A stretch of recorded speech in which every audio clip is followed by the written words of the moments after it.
guys, Sratam Petak. Happy Friday. I am Sarah of Expat in Croatia, and this is 5 Question Friday. Every Friday at 5 o'clock Croatia time, answer 5 questions from people who sent them in on Facebook, Instagram, Twitter, LinkedIn, expatinCroatia.com, email my consulting sessions, Cam's consulting sessions. My business partner is calling me. She knows it's 5 o'clock. And people who write them in the sand on Bochvica Beach. So I have 5 excellent questions for you today. I just have to tell you a couple of things.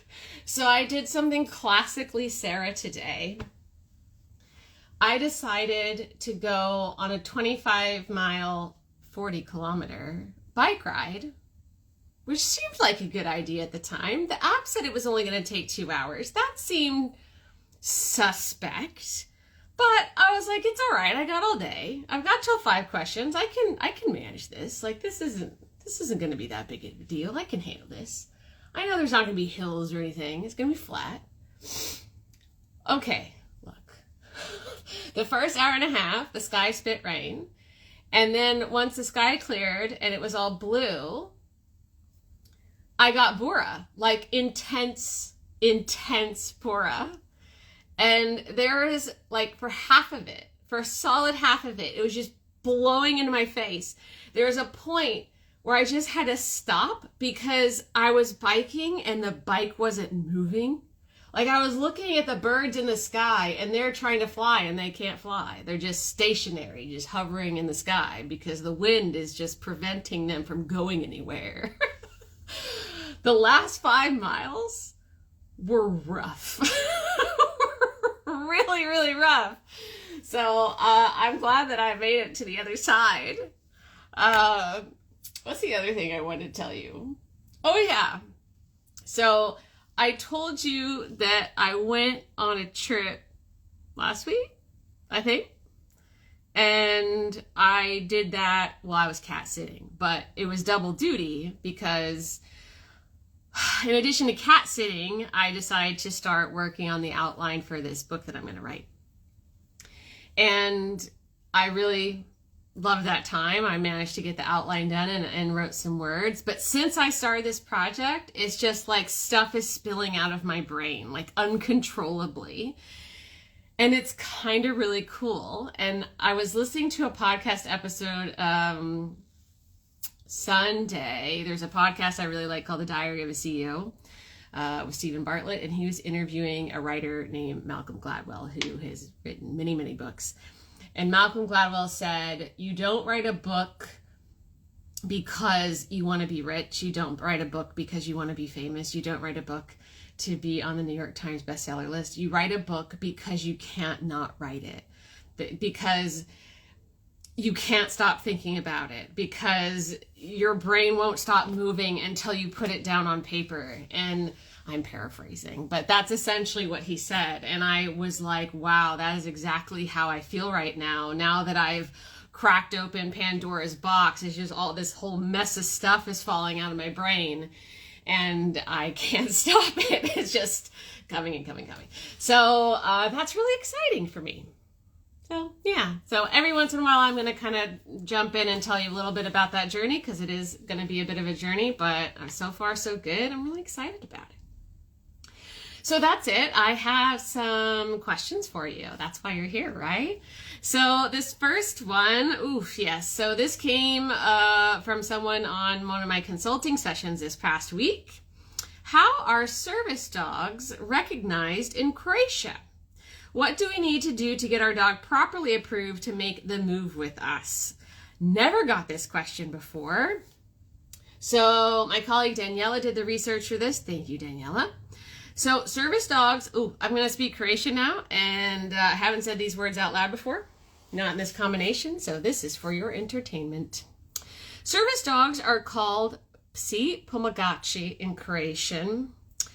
Guide dogs are called psi vodiči, and therapy dogs are called terapijski psi. If that's wrong, I'm sorry. All pets, service or not, must meet 3 requirements to enter Croatia. They have to be microchipped, they have to have a recent rabies shot, and they have to have an EU pet passport or a certificate from a vet. We do have a guide on how to bring your pet to Croatia, which is not just going over those requirements, but it also has how to find a vet, how to find pet stores, get supplies, all those kinds of things. So if you would like that, send us a DM and Cam will get it over to you. So, a few more things to add. Dogs that, due to their innate characteristics and aggressive instincts or training, are dangerous to the safety of people, especially Dobermans, American Staffordshire Terriers, Bull Terriers, Pit Bull Terriers, Rottweilers, Great Danes, German and Belgian Shepherds, Japanese fighting dogs, well, it's in the name, large Japanese Spitz, Mastiffs, Shar-Peis, and their crossbreeds must be led on a leash in public with a muzzle, FYI. Many cities, including Zagreb, require a leash in public spaces. Although I must say, one thing I really get a kick out of is that dogs are so well behaved here. And there are a lot of dog owners in my neighborhood, and their dogs will just sit outside of the Ribala supermarket, unleashed. They'll just sit there and wait for their owner to do their shopping and come back out. And they'll just sit in a line, like 3 or 4 of them in a row, just hanging out, waiting. It's amazing. Okay, back to service dogs.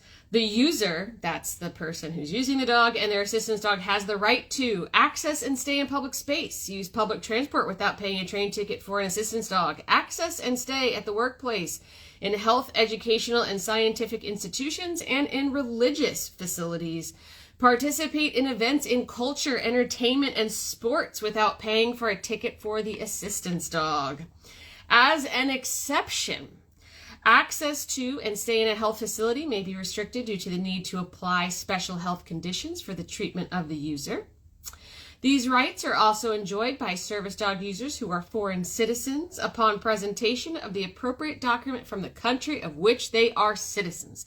So in this case, because they have a service dog in their native country, they need to bring proof that it is a service dog from their native country. So that's it. And we love answering questions like these. So if you have any kind of off-the-wall questions, we would love to answer them for you. Just send them on over and we'll figure it out for you.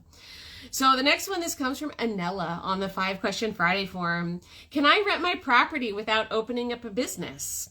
Well, it depends. Now, we don't have her nationality or whether she has the right to work. We don't know any of that. We just have this question. So that's why I say it depends. So first, we have to say there are 2 different kinds of renting in Croatia, okay? There's short-term renting, like holiday accommodation, and then there's long-term renting, like to a tenant where you have a rental contract, okay? Those are taxed differently. Those are registered differently. Those are managed differently. So first, let's cover the long-term renting. So anyone who owns a property in Croatia can rent it out to a long-term tenant. You don't have to have a license. They're obligated to pay 12% income tax if they're renting to an individual, unless you're doing it through like a DOO or something, in which case you have to pay according to the tax rates for that LLC. If you,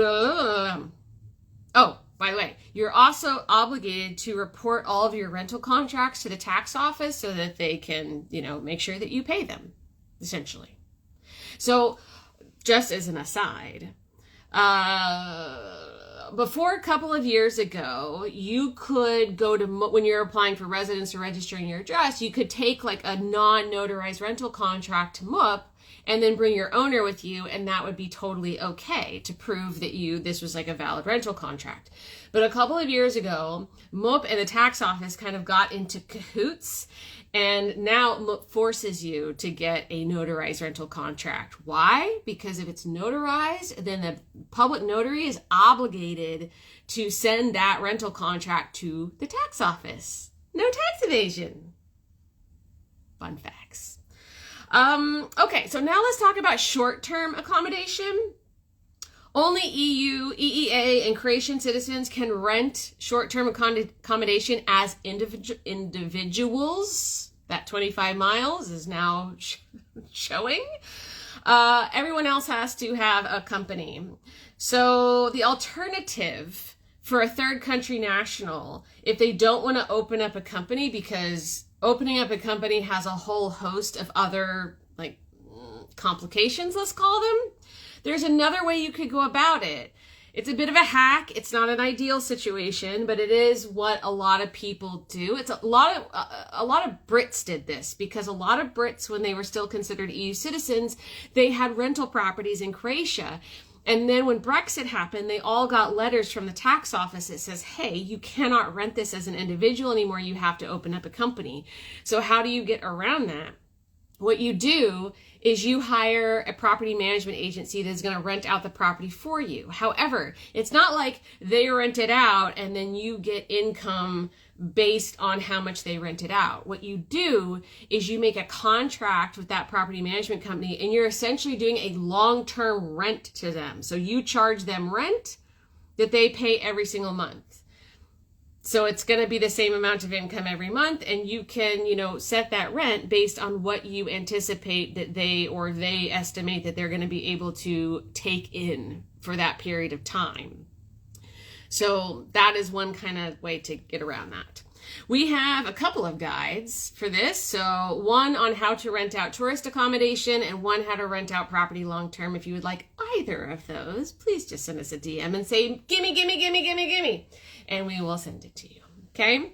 Come on. Oh, I don't know. My phone's freaking out. There it is. There it is. All right. Question number 3. This is from Arian on the 5 Question Friday forum.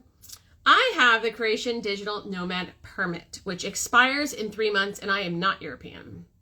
So a third country national. How long could I stay out of Croatia and another Schengen country on my permit? So I want to be clear here that the rules that I'm about to talk about, they're not specific to the digital nomad permit. So when you are staying in Croatia based on residence, so you're not a Croatian citizen, we're talking about everybody else.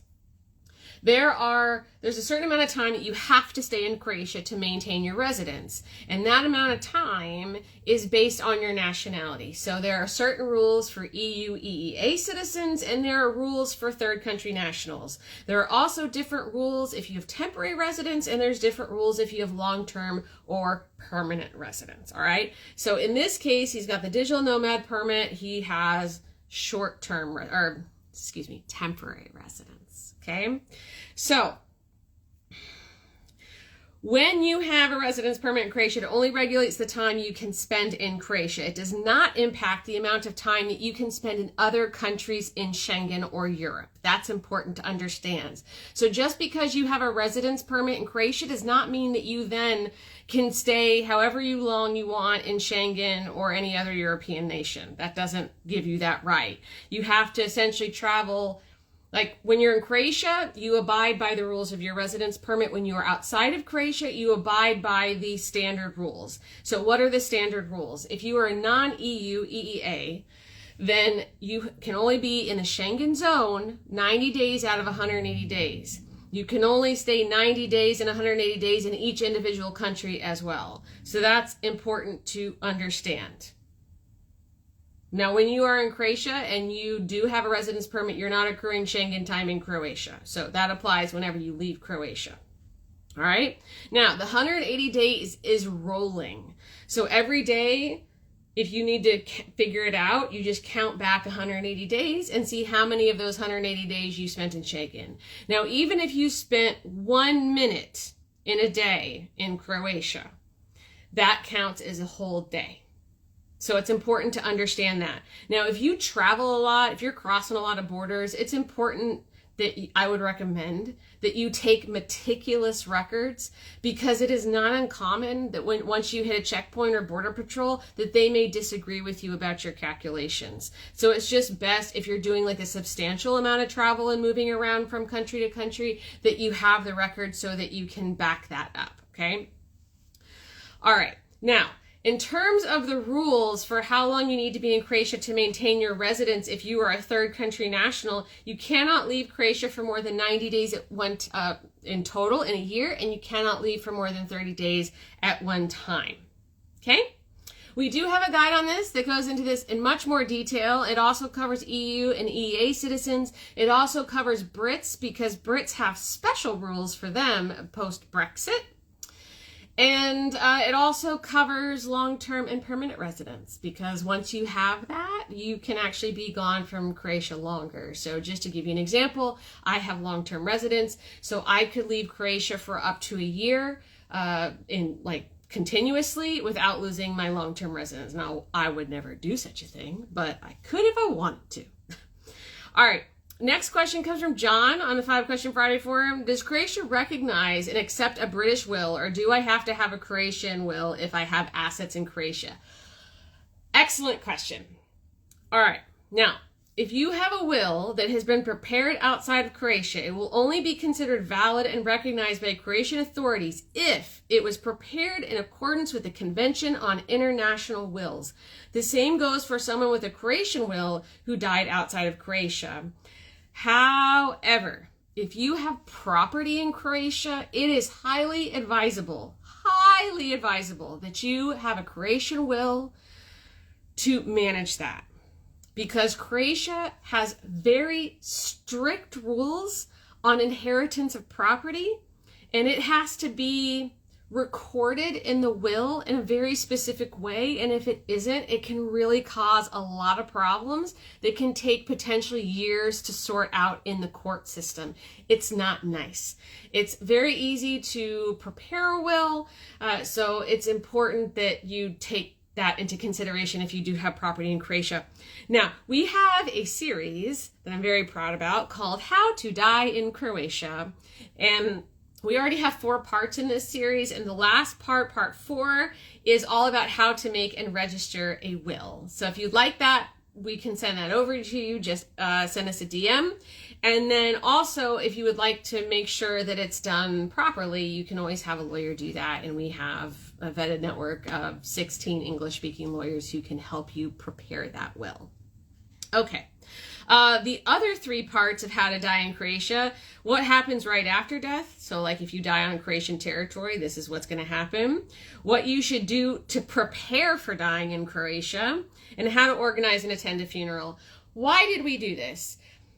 I was thinking about this one day because, we talk to a lot of people on email and through our consulting sessions and through social media. And so many of you, like most of you, are like, I want to live in Croatia for the rest of my life. Awesome. But if you're going to live in Croatia the rest of your life, that means you're probably going to die in Croatia. So it's important that you take all of the necessary steps to prepare for that in advance of that happening, because your family may not be as familiar with the Croatian system and how it works as they are in your native country. And if you're a single person like myself, that doesn't have family to kind of like here present in Croatia to deal with that, then there's even more stuff that you should really kind of look out for. So that's why we've put together this series. Now, I'm super eager to put together part 5. If there's any thing that you guys would like to see in that, any questions that you have, shoot them over to us. We'd be more than happy to take a look at that for our future episodes in this series. Okay, I think this is our last question. Yes, this comes from Janelle on the 5 Question Friday forum.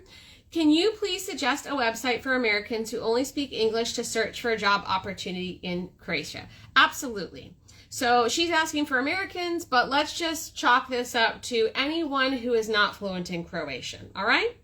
So there are multiple job sites that have English language versions. One is Moj Posao. It wasn't always in English, but now they do have an English version, which is great. Moj Posao means my job. That's actually what the portal that we use to post our jobs for Expat in Croatia. There's another site called Posao, which just means job. Danas Radim, which means today I work. So this site is not in English. However, they do support English in their live chat, and their live chat agents will help try and match you with a job, which I think is really super cool. And then there's Pick Jobs. They are available in 7 different languages, including English. So if you would like any of those URLs, actually, let me stop right there. We have a job guide for Croatia. It will include these. It will include all the other ones that just have Croatian. It will also include some Facebook groups. some advice on how to like target an employer, and a few other suggestions on how you can find a job in Croatia. So if you would like that, send us a DM and we will send it over to you. Okay, guys, that's it. Thank you so much for joining me today. It's been a treat. I gotta tell you, I can't wait until daylight savings time is over so we can have some nice, beautiful daylight and I can go back outside into the three-dimensional world for 5 Question Friday. But I think we're still like 2 months away from that. But in the meantime, thanks for being here. Like I said, if you have any crazy questions or even non-crazy questions, we would love to hear from you. So I hope that you all have a beautiful weekend ahead, hopefully with lots of sun if that's your thing. And if you prefer rain, then I hope you get that too. I will see you next Friday for another edition of 5 Question Friday. Bye, Vidimo se, ciao.